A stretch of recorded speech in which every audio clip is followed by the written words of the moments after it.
To get in the room for TV, you do need an agent. If possible, know your type. What's the worst thing, being typecast in a role or not getting any work? I've got some Funko Pops. You've got a fucking BAFTA. And I think soap is incredibly hard to work on. Hello, Danny from Actors Coaching International in the US. Hello, Daniel from Actors Coaching International in the UK. So, Danny, what classes does ACI provide? I'm so pleased you asked that, Daniel. We provide weekly core acting classes. Online and in person. We run self-tape classes. Casting director workshops. Audition-ready classes. Industry professional workshops with award-winning directors. Script analysis sessions. Intensive 2-day acting workshops. Why not go to actorscoachinginternational.com to find out more.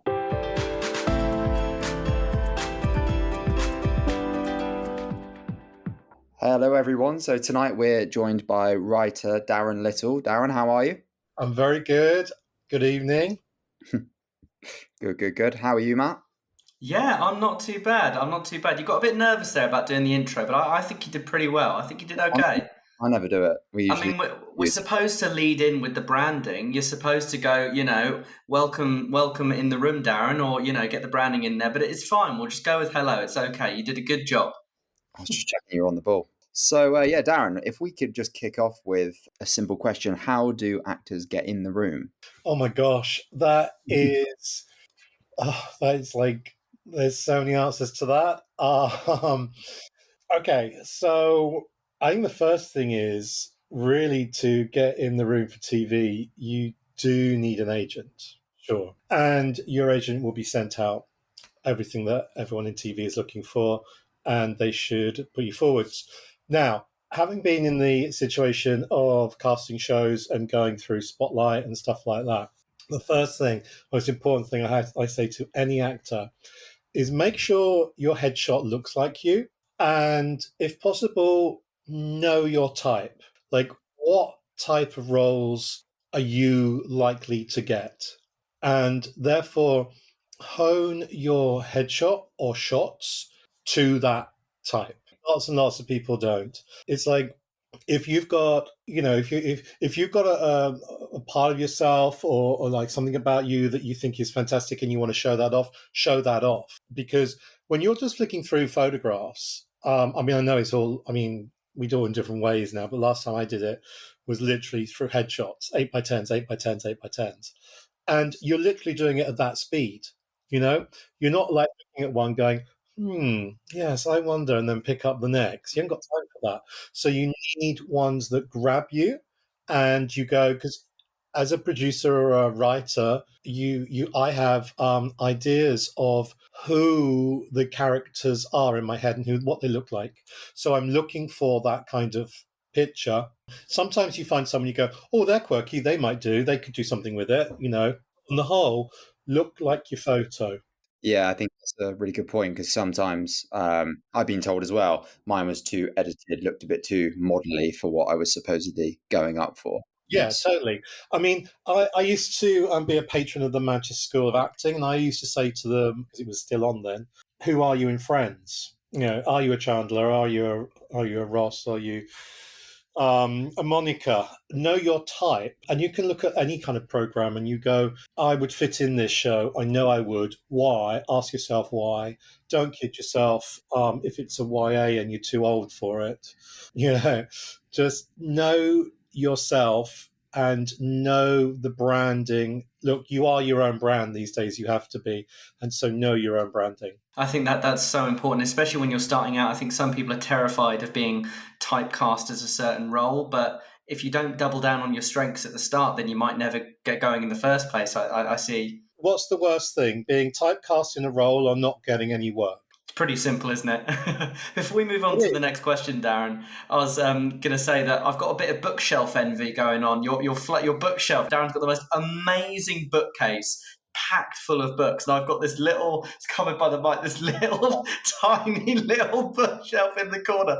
And not only that, Daran, but I'm going to compare the knick-knackage that we've got on our bookshelves. I've got some Funko Pops. You've got a fucking BAFTA on your bookshelf. I just said, can we swap? I'm going to add that question. Are we allowed to swap? You can. No. No, fair. All of this, I only came back from LA like four months ago because I've been living over there for the last 4 years, and it costs a fortune to bring everything over. It's a bloody nightmare. Well, we are always interested to hear about the start of our guests' careers, what brought them into this industry in the first place. Can you give us a miniature version of your story? Yeah, absolutely. I grew up when my grandmother and she was really, really interested in Coronation Street. It was on 2 nights a week then. So we used to watch it, and I'm an inquisitive child, and I used to ask questions about it. Then when I was 13, I wrote to Coronation Street with a question about one of the characters and got a letter back from this guy and it was signed, he was the archivist. And so I looked into this and meant historian. And so I was 13, I said, that is the job I want. And when I was 22, and I went up to Manchester because I wanted to work in Coronation Street from London. Did a degree in television and film production, and then in my second year was taken on as the archivist on Coronation Street. So I got my job in the second year, and then just finished my degree whilst I was doing it. And then I was working in the office there for 12 years, and I went back to no one had done it before. I went back.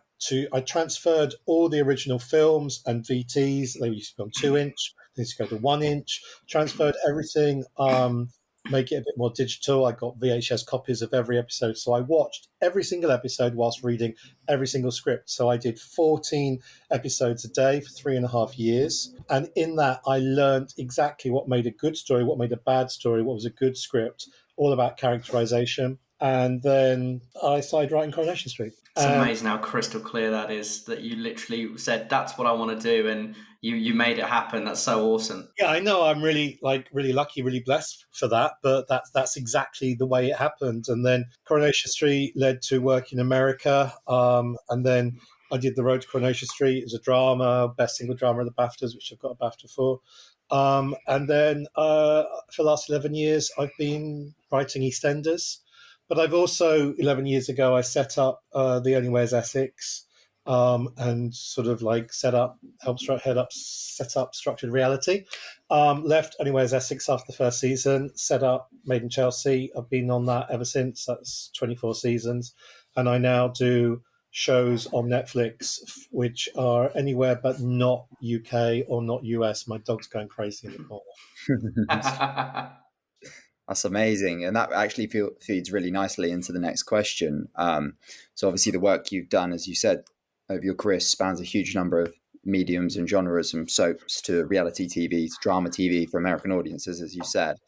What are the parts of the writing process or approach to these sort of projects that never change regardless of the job? For me, it's story. I love story. I love the whole engine of story, because people are constantly saying, how do you think of things up constantly? You just do. And it stems from knowing the characters. If you know, and it's like, I've worked on Coronation Street, I've worked on Hollyoaks, I've worked on the American soaps, now on EastEnders. In my head, I literally carry about 2,000 characters. And you kind of know how they would all act in a certain situation, and how they speak and how they don't speak, and then the ones you're writing at the moment, what their relationships are with everybody. So you just have to carry an awful lot around with you. Your dreams are fucking crazy. I still dream about Bette Lynch, and I haven't written for her for 20 years, but there you go. But you carry the characters around with you, and once you know the characters inside out, it's like knowing your relatives. You know how your relatives speak and how they will react in a certain situation. And so that's the same thing that happens in all the dramas. Now, the thing with structured reality, is, again, getting to know the cast and trying to second guess how they will react if you put them into certain situations. So again, it comes down to knowledge of the material being either characters or real people. Yeah, 100%. I mean, it's just, as you said, that the sheer amount of characters you've got going on in your head. I mean, some of us have that many voices going on in our head, but it isn't quite as healthy or reasoned as what's going on in yours. Oh, It's fantastic. I never said it was healthy.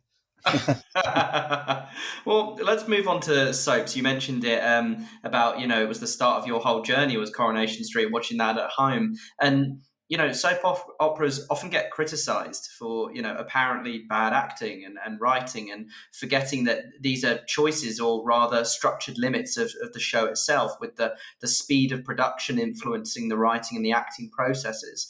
As someone who has that vast amount of experience and clear passion for the genre, can you come to the defense of soap writers and actors?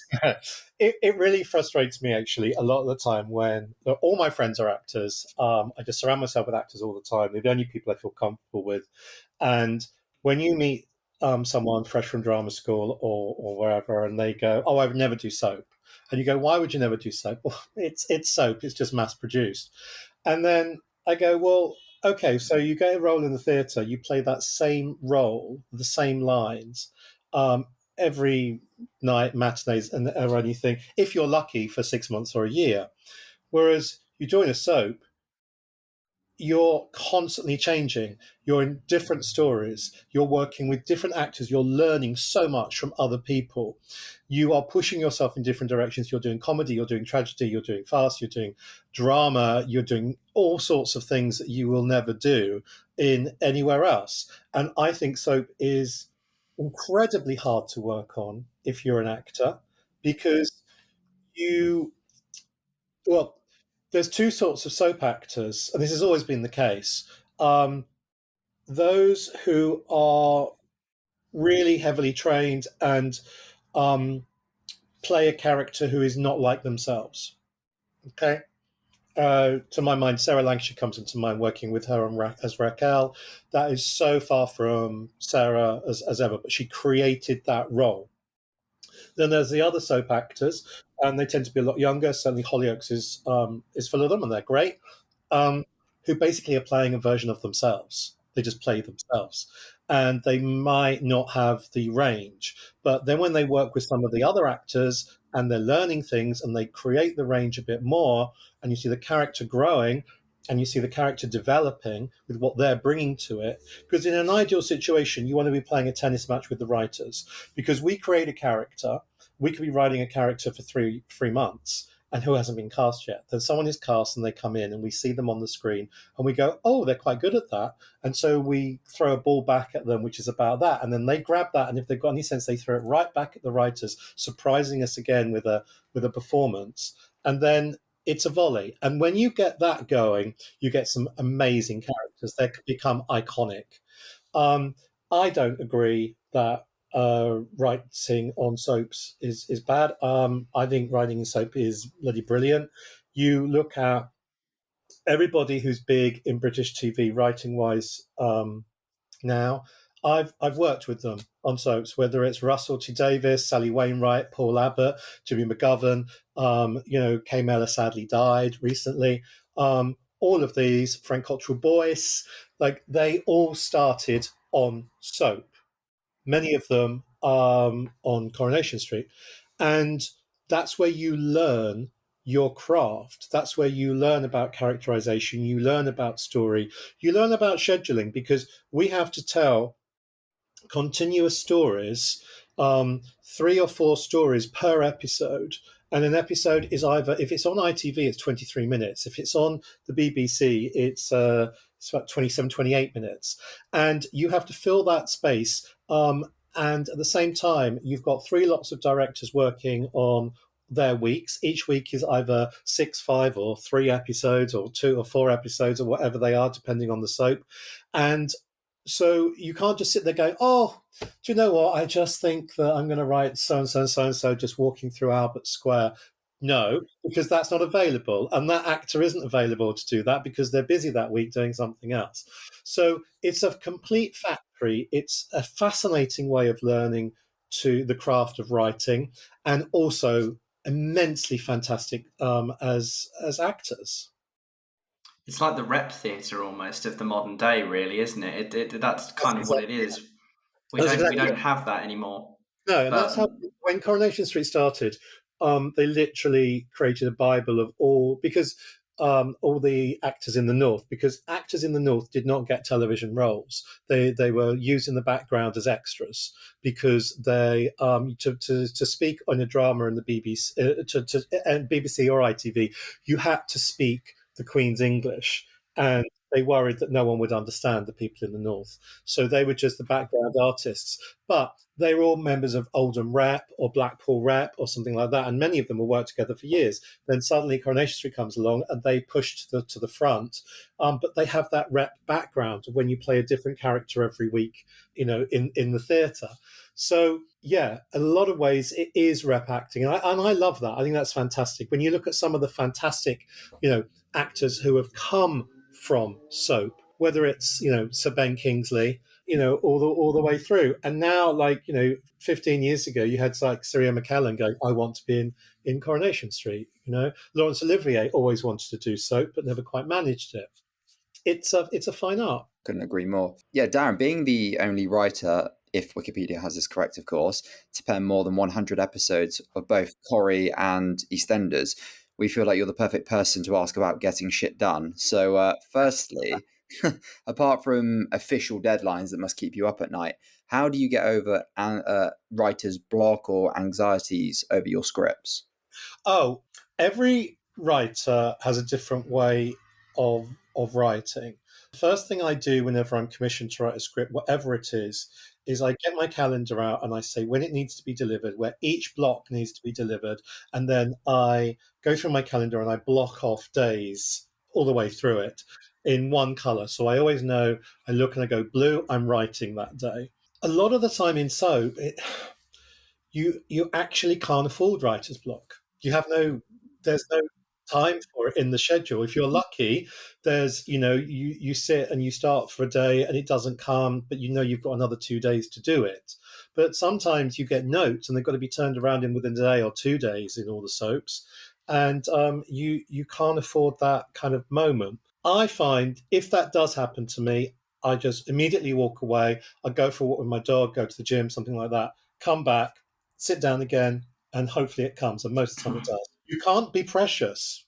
I like that, and I think that applies to acting as well. Sometimes when you're working to a deadline to work on an audition or a self-tape or something like that, you wish you had a month to do character research and answer questions and do this and that and the rest. And it's like, no, you've got 2 days, you've got 5 pages of dialogue to learn. You can't afford to be wanky about it. You just got to get it done. The worst thing anyone can ever do in this profession is to be too precious. You can't. It's like a writer. When we write soaps, I always say to new writers that they panic. They got a story. They're passionate about their story, and I say, well, that's great. Once you say that story in the room, it's no longer your story. It belongs to the program, and the producers and the script editors and everyone will just do stuff to your story. And at the end of the day, you might look at it and go, well, that wasn't my story, but it was inspired by your story. So you can't be precious. You have to just get on with it. The worst thing you can do as a writer or an actor is turn in something late. It's not like school or uni where you could just go, oh, I just need an extra few days. No, they're not going to employ you again.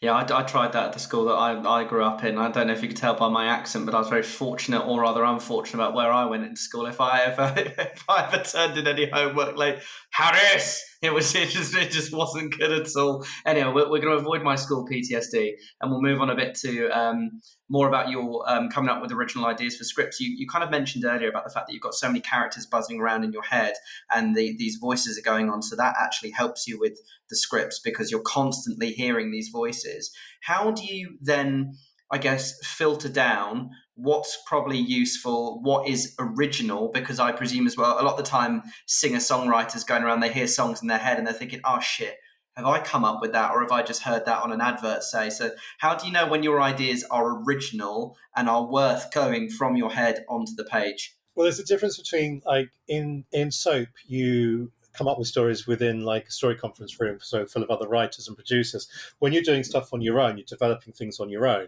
In soap, I'll just say, oh my gosh, we should totally do this. And then I get told, yeah, Emmerdale did that last year. I go, oh, that's that, we don't do that. It's like, it comes back to, again, knowing your characters. And even if a story has been done before, like if you're doing your own thing and it's very similar to something else and you're aware of that, if you still have faith in your show and in faith in the characters, you should pursue it and people will knock you back and they'll go, no, we don't want this because we want this. Because this is the thing about the TV industry. I found it in America as well as the UK. No one really knows what they want until it's there. Like Killing Eve took 7 years to be commissioned. Everyone in the UK turned it down. So it was BBC America who commissioned it and had it made. So it used to go out on BBC America before it came out in the UK. And then it was such a huge hit. Everyone suddenly was like, we need the new Killing Eve. Like you go into a commissioner and you go, I've got this. They go, does she kill people? And you go, well, no, she's a supermarket manager. No, we're looking for sexy assassins. And you go, well, you weren't looking at it for 7 years. Who knows? The next thing might be this 50-year-old supermarket woman. That might be your next best thing. Very true.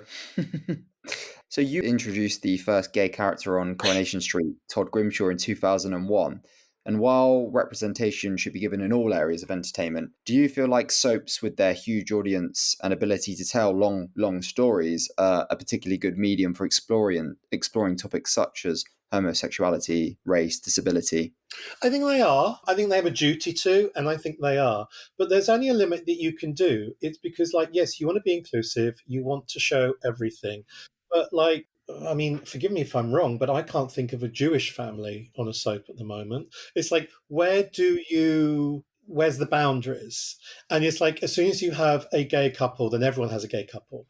If you have a trans character, everyone has a trans character. And you go, okay, where's the Chinese family? Where's the Jewish family? Where's this? You know what I mean? It's like a lot of the trouble with soaps is, well, not the trouble, it's the delight. You have established families and established characters. And by nature of being established over 20, 30 years in this country, they tend to be white. When you create new families, it's really hard to get new families up and running on a soap opera. I remember in Coronation Street that we introduced, I wasn't born, but in 1964 they introduced Stan and Hilda Ogden. People hated them for years. The Duckworths, Jack and Vera, people hated them. The McDonald's, which I was there for when we created them. Oh my gosh, everyone hated them until she lost a baby, and then suddenly everyone loved them. So with the Grimshaws, I was given the opportunity, because Eileen had 2 sons, to create 2 aspects of me. Jason didn't really know his dad. I never really knew my dad. And Todd knew he was gay but didn't want to be gay, which was me. So it took me, I mean, this isn't a secret because I've talked about this before, but it took me 2 years to get, I mean, yes, I created them in 2001, but it was only until 2003 that I could convince the rest of the writers that we could have a gay character on the show. And the show had been going for 43 years at that point. Now it's hard to imagine a show like Coronation Street or EastEnders or Emmerdale without an openly gay character in. And what's great about that, I mean, I did it with the Carters, with Johnny Carter and EastEnders as well. And Hollyoaks helped, Brian Kirkwood, the producer, with JP and Craig. It's really interesting because what I love about it is that I still meet people that go, seeing Todd kissing Nick and coming off that really helped me, or seeing, when Mick guessed that Johnny was gay, my gosh, that really helped me in my relationship with my dad. And you go, well, that's fantastic because that's what I'm doing it for. But yeah, it is difficult though, because you get to a point where you as soap writers, you should be able to write all the characters. And what's fantastic about soaps at the moment, certainly my only experience at the moment, plus 11 years, is EastEnders. And what's great about that is that the producers will tend to commission the writers who either come up with a story or they know are sympathetic to that story, or they can bring something personal to it. But you can't be just defined by that character. You have to be defined by all of them and be able to write all of them. Yeah, I was going to ask on that, really, I guess, as you said, when we asked you specifically about Todd Grimshaw and the fact that that the homosexuality aspect of that was deeply personal to you, and that was why you were the right writer for that. These days, when it applies to actors as well, who can write what, who can play what, I guess is quite a big discussion at the Yeah, moment. I'd just like to get your opinion on that type of it's a big matter. discussion within the industry as well. And this is my personal view. This has got nothing to do with whoever I'm working for at the moment or in the past, to be honest. But my view is actors act. It's like if we have a character, whether it's a soap or in a drama, who's a serial killer, you don't go out and cast a serial killer. You cast an actor who can bring something to the role. Now, having said that, I do think it's important that if you have let's say, a gay character, then you should be looking to fill it with a gay actor if they are the best person for the role. It's like Todd in Coronation Street, Bruno Langley, the original cast. He wasn't gay, but he had a real sensitivity about him. He was very close to his mom and his sisters, and he was kind of like the ideal person for me to play a younger me, who didn't want to be gay and was fighting against it. I'm not saying that a gay actor couldn't have done it brilliantly or even better, but that was the thing at the time. And I think it's very dangerous to sometimes pigeonhole people too much, because the same applies to writers. I am somebody, speaking personally, who does my best writing for the gays and for women, certainly middle-aged women. If you follow that along, then I should just be writing for middle-aged gay men, and there aren't any role characters, so I would be unemployed if I said that. I do think it's important, if you're looking for a specific character for a specific reason, for instance, someone who's non-binary or trans, I think it's very important that you go out looking for writers with that life experience, and that you listen to them, and where possible you let them take hold of that story. But you need to be saying to them, what is the story to play, rather than having someone around a table which just ticks a box. I just think it's life experience, and if you can bring something to that table, then you have to bring it. That's why you're there.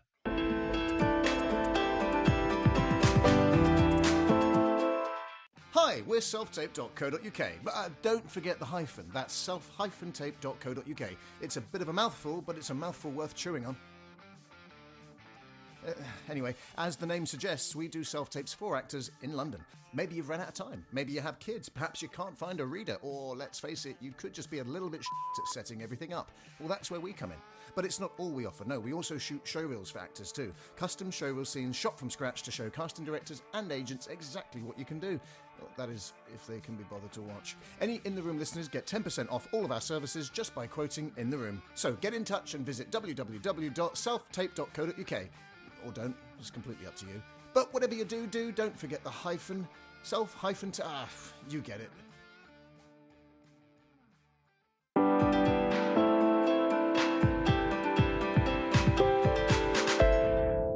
We'd love to talk to you quickly about your work in the US. You mentioned the fact that, you've had that whole moving kerfuffle coming back to London lately. And let's talk a bit about your work in America. I mean, you were the associate head writer on the US soap All My Children for NBC, and story consultant Y&R for CBS. Both shows got you Emmy nominations. But do you have to change your approach when writing to suit an American studio and audience? And if so, was that initially difficult? And have you brought anything new back to your work for UK TV and film over the years? Or is there not that big a difference? No, they are completely different. Soap operas, I don't have any experience writing dramas. I was trying to develop my own dramas, and then COVID hit and no one was buying anything. But as far as soaps are concerned, their soaps are daytime. They're an hour long, and they are very restrictive. Mainly they are in studio, 6 acts, set around the certain same characters, and you see them in the same set every act, hardly moving the story on. So that's very different. Also, they're incredibly aspirational. They all live in massive mansions, so the sets are huge. Whereas in British soaps, they're much more ordinary people. So, I was trying to convince the likes of NBC and other places to look at doing some ordinary people soaps, which might be daytime, and they just couldn't get their heads around it. Why would you want to watch that? And then you go, well, this is us. This is us as a soap, you know. Yeah. But if you had a larger cast, and if you had it all in a street or an apartment block, and they're just like, yeah, but like, so, and I go, it's half an hour. They go, no, half an hour is comedy. Drama and soaps are an hour. And they can't go on in the evenings because, you know, that you got the comedy slot till 9. Then you got the news slot, you got the game show slot. These things are set in stone since they have been since the 50s, and they just don't change. I didn't ever write dialogue for either Young and the Restless or All My Children. It was my job to come up with story and create documents, which were then given to the dialogue writers, who then just write the dialogue. And in a way, it's flipped around in the US, so that the dialogue writers are below the people who come up with stories. It's a weird way of doing things. It works for them really, really well, but it completely threw me, absolutely, when I was starting All My Children, which was like 2008, and we had the one black family and then all these white families. And I said, my first pitch was, oh, right, well, you know, the daughter from the black family starts a relationship with the guy from this guy. And they were like, whoa, no interracial relationships. This is 2008. Wow. That's mad. Crazy. Like, okay, well, look, we're bringing back her son, and he's been at university, so you know, he could be gay. No, we don't do gay. We don't do gay. And so what you quickly learn is that the people who watch, the most people who watch soap operas in the US are what's called like middle America. Good old Trump-supporting Christian folk who like their stories, and they don't want interracial relationships. They don't want anyone gay. They just want the families just getting on with things, and occasionally they have an affair and someone dies. And then a few years later, you bring them back from the dead. Yeah, it's very different. And how much is like, as of today, is it still kind of like that over there? Or is it moving on? It is completely. And it's like, and the viewing figures are just dropping and dropping and dropping. And then they're not, I don't think they're interested in new viewers. They just want to keep the ones they've got. So they're keeping those happy. That's interesting. Before you move on. Yeah, Young and the Restless. Sorry, when I was on Young and the Restless, which was only like, I started that 2018. We brought in, now bear in mind that soap operas there have been going on since the 1950s. So we created daytime TV's first Latino family, which was crazy. And it was really, really difficult because, like, you know, the viewers just took against them, that they have no place in my soap. Wow. Yeah, the possessive nature, that's really interesting. Just before you ask the next question, Christian, I've got one more follow-up. I just found this really touched on something that's really interesting here. Correct me if I'm wrong on this, Darren, because I'm not as, well, very few people alive are as experienced with soaps as you are. But in terms of the difference between the audience's reasons for watching, I'd love to be curious, because I've always found that British soap operas are a lot about presenting characters in situations or from backgrounds that are close to normal people, but in generally awful circumstances. Their lives are going to crap 90% of the time, and it's a cathartic experience for British people to watch that, because they can watch it and go, yes, I relate to these characters in a way, but fuck, their life is so much worse than mine, I don't have it that bad. Whereas in America, you said it's like aspirational. They all live in massive houses. Does that tie in with a type of American dream mindset of, I want to watch people on my TV that I can grow up and be like, or I can continue to dream to be like, with these massive mansions? Is that close to being right? I could be wrong. That's absolutely right. UK audiences, the reason Dallas and Dynasty were so big in the 80s in the UK is because we hadn't seen anything like that. It was completely aspirational. It was completely, you know, it was like primetime soap. That's what they called them, rather than daytime soap. So they throw more money at it. But it's still written kind of by the same people. You know, I worked on All My Children with people who'd write Dynasty, and it's like they were basically writing the same characters. But it's constantly like, yes, it's like in America, say like during the Great Depression in the 30s, that's where cinema was at its height. And that's where all those wonderful Ginger Rogers, Fred Astaire musicals come from and everything, because people wanted escapism. They wanted to go somewhere and look at all these wonderful dresses and these beautiful houses and go, oh my gosh, that's amazing. And it takes them out of their life for a little bit. And I think the same is now in a daytime basis. Like, you can be, it's hard the world over, and you sit there in middle America and life's not great. And then, for an hour or two, you go from one of your soaps to another, and it's these rich people who have problems as well, but they look fabulous and they have gorgeous houses. Whereas here, we try to create characters who are as much like us, the British public, as possible. And the difficulty is, it's like Ken Barlow in Coronation Street. I worked on that show for 22 years. And even when I was there were 5 occasions where we had to have him lose his job or lose his money or something, because otherwise he would have left Coronation Street and moved somewhere else. So you're constantly trying to drag people down. As soon as anyone wins some money on a lottery, they can't keep it. They have to use it because they would move. I was going to say, like, most of these people, why the fuck do they live in Albert Square and Coronation Street? And you'd leave these cursed, horrible towns where everyone's lives are awful. You'd go.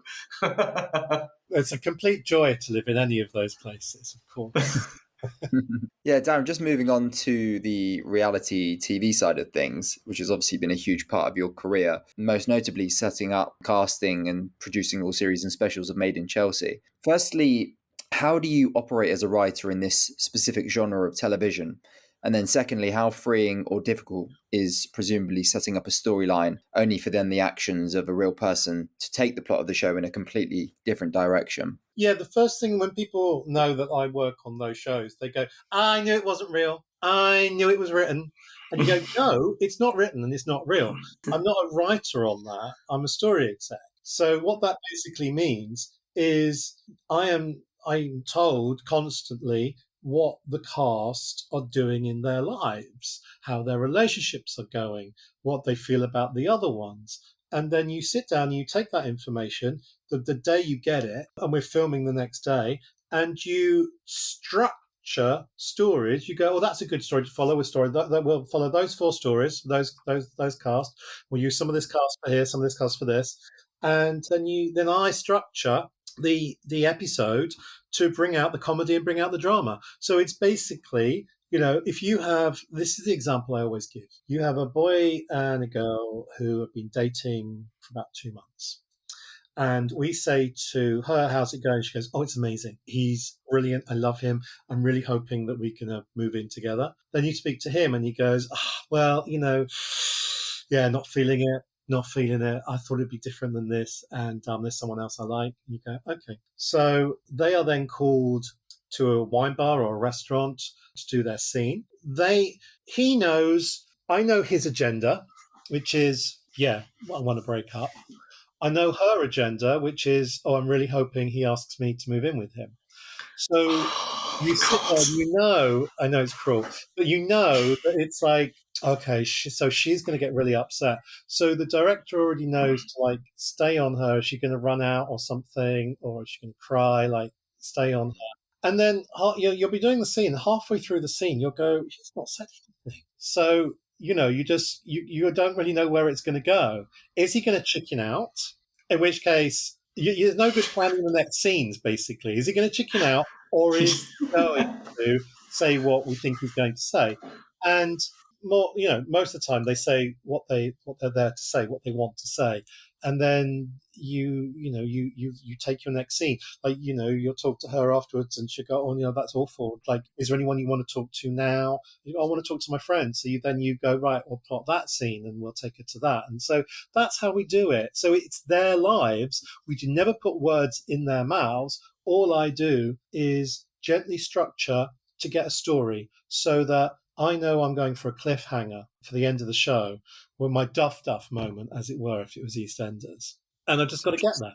It's great. That's really The fascinating. reality is you do not know what's going on. I mean, Yeah. Chelsea last season, we had one of our wonderful cast, Maeva, had told us before the season started, I'm going to propose to my boyfriend James. I'm going to propose to him. We're like, oh, okay. So we build it up, and then we take them all away. In episode 6, she decides this is going to be it.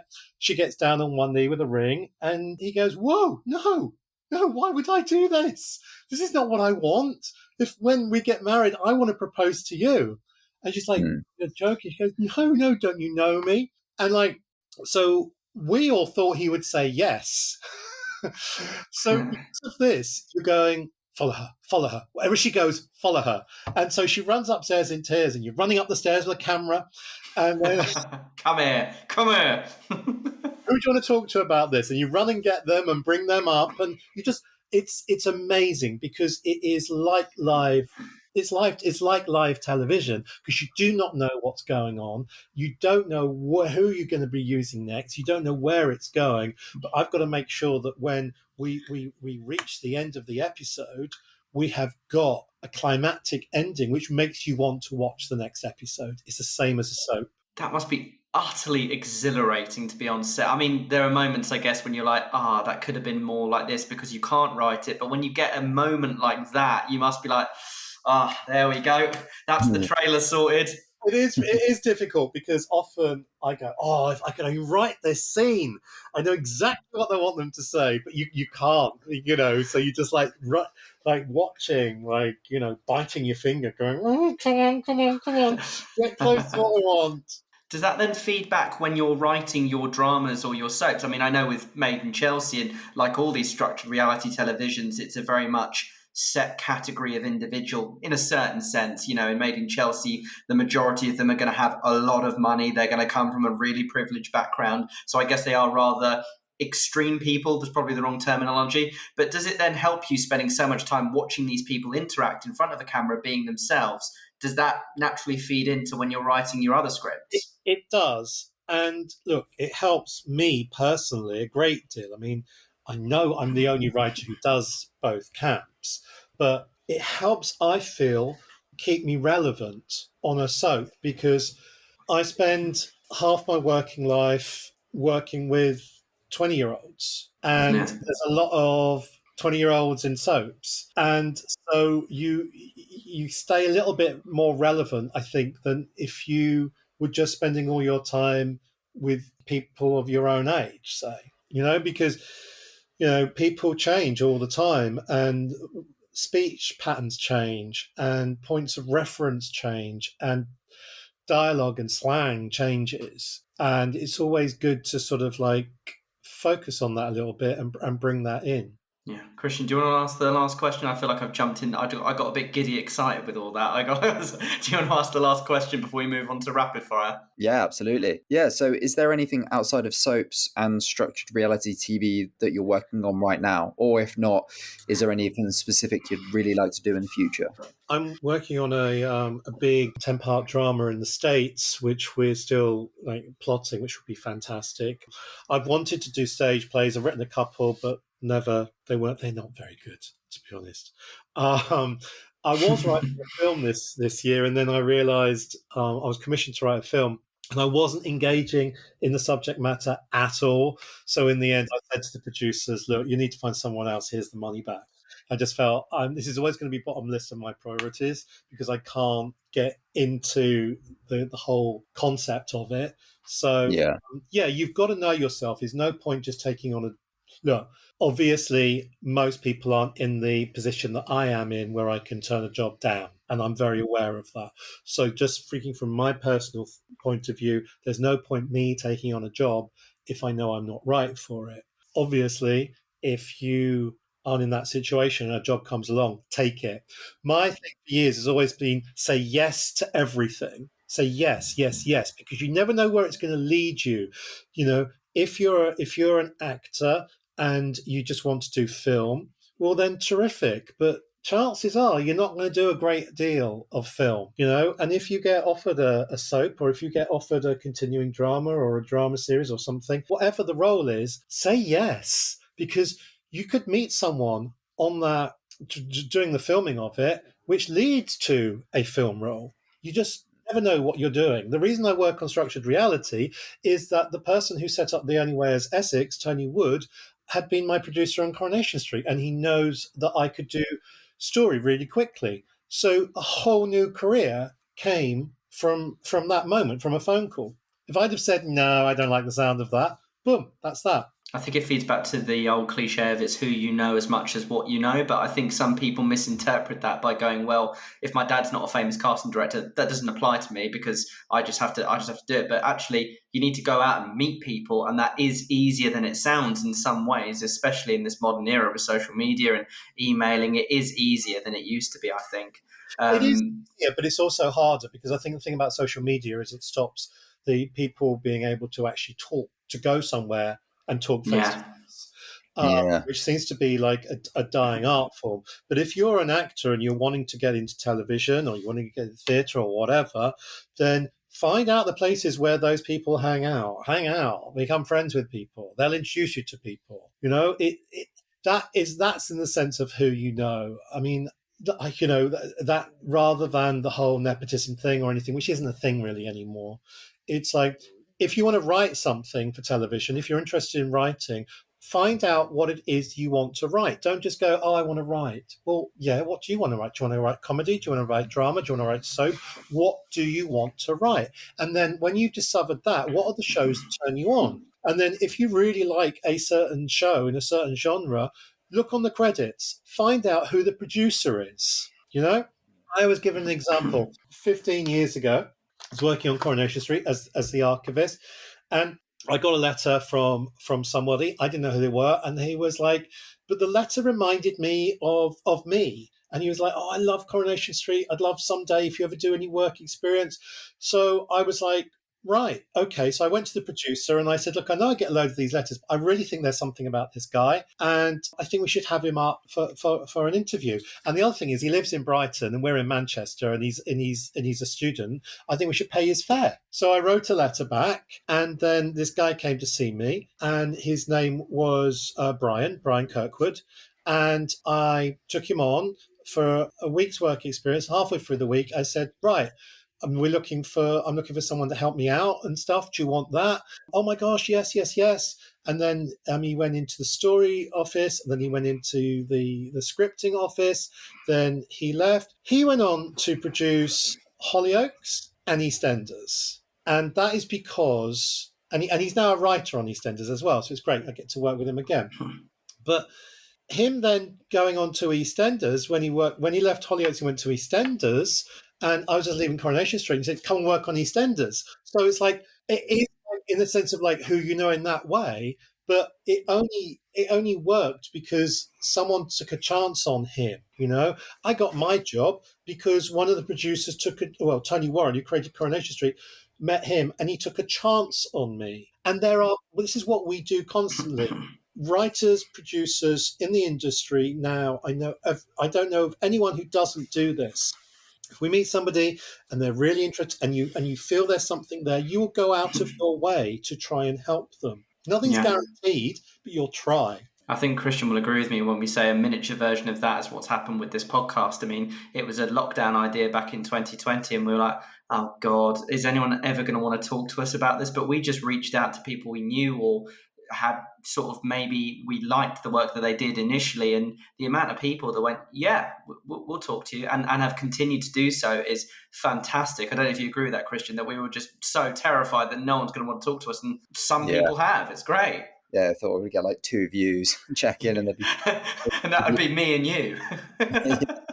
My mum, maybe, I was about to say my mum as well. Yeah, it's amazing. But yeah, totally agree with that, Daran. So we are now going to move on to our world famous rapid fire section here in the room. It's Christian's face.